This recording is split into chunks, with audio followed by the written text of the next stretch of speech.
Hello guys, ഇന്ന് നമ്മൾ വന്നിരിക്കുന്നത് ചൂണ്ടയിടാനാണ്. നമ്മുടെ ചൂണ്ടയിൽ മീൻ കൊത്തുമോ ഇല്ലയോ എന്ന് നമുക്ക് നോക്കാം. ചൂണ്ടയിൽ വമ്പൻ സ്രാവിനെ തന്നെ കുരുക്കുമെന്ന ശുഭപ്രതീക്ഷയിൽ എൻ്റെ സ്വന്തം കെട്ടിയോൻ ചൂണ്ടയിൽ ഇരയെ കുരുക്കുന്ന കാഴ്ചയാണ് നിങ്ങൾ ഇപ്പോൾ കണ്ടുകൊണ്ടിരിക്കുന്നത്. മീനിനെ ഇപ്പം കിട്ടും എന്നുള്ള പ്രതീക്ഷയിൽ പുള്ളിക്കാരൻ ചൂണ്ടയിട്ട് ക്ഷമയോടെ നോക്കി നിൽക്കുകയാണ്. അങ്ങനെ ഏറെ നേരത്തെ മീനൂട്ട് വഴിപാടിനൊടുവിൽ ആദ്യത്തെ മീനെ കിട്ടിയിരിക്കുകയാണ് ഗായ്സ്. കിട്ടിയ മീനിന്റെ പേര് ചോദിച്ചപ്പോൾ പുള്ളിക്കാരൻ പറഞ്ഞ പേരാണ് രാഘവൻ. ഞങ്ങളുടെ കൂടെ ഇക്കാന്റെ ഫ്രണ്ടും ഫാമിലിയൊക്കെ ഉണ്ടായിരുന്നു കേട്ടോ. പുള്ളിക്കാരൻ്റെ ചൂണ്ടയിലും കുരുങ്ങി ഒരു രാഘവൻ. ഈ രാഘവന്റെ റിയൽ നെയിം അറിയാവുന്നവർ കമന്റ് ബിലോ. സ്ഥലം മാറി നിന്നാൽ രാഘവന്റെ വലുതിനെ കിട്ടിയാലോ എന്ന് വിചാരിച്ചെങ്കിലും രാഘവന്റെ ഇളയ കുട്ടിയെയാണ് കിട്ടിയത്.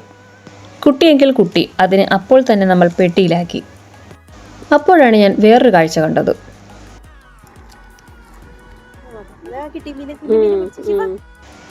ഈ സമയം ഫ്രണ്ടിന്റെ ചൂണ്ടയിൽ ഒരു പഫർ ഫിഷ് കുടുങ്ങി. ഞാനിതിനെ വീഡിയോയിൽ കണ്ടിട്ടുണ്ടെങ്കിലും നേരിട്ട് കാണുന്നത് ആദ്യമായിട്ടാണ്. അതിങ്ങനെ ബലൂൺ പോലെ വീർത്തു വരുന്നത് കാണാൻ നല്ല ഭംഗിയുണ്ടായിരുന്നു. ഇതിനെ കഴിക്കില്ലാത്തത് കൊണ്ടാണോ നല്ല ഭംഗിയുള്ളത് കൊണ്ടാണോ അതോ ഞാനിതിനെ ആദ്യമായിട്ട് കാണുന്നത് കൊണ്ടാണോ എന്നറിയില്ല, അദ്ദേഹം അതിനെ കടലിലേക്ക് തന്നെ പറഞ്ഞു വിട്ടു. സമയം പതിയെ ഇഴഞ്ഞു നീങ്ങാവേ അവർക്ക് വീണ്ടും മീൻ കിട്ടിക്കൊണ്ടേയിരുന്നു. ഇതേ സമയം ഞങ്ങൾ ഭാര്യമാരും കുട്ടികളും തമാശ പറഞ്ഞും കളിച്ചും ചിരിച്ചും എക്സ്പെഷ്യലി കൊതുകിൻ്റെ കടി കൊണ്ടും സമയം തള്ളി നീക്കി.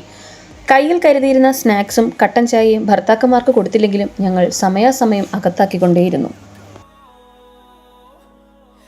രാഘവന്മാർക്ക് കൂട്ടായി അടിഭാഗത്ത് കൂർത്ത മുള്ളുകളുള്ള വെറൈറ്റി ഫിഷുകളെയും കിട്ടിയിരുന്നു.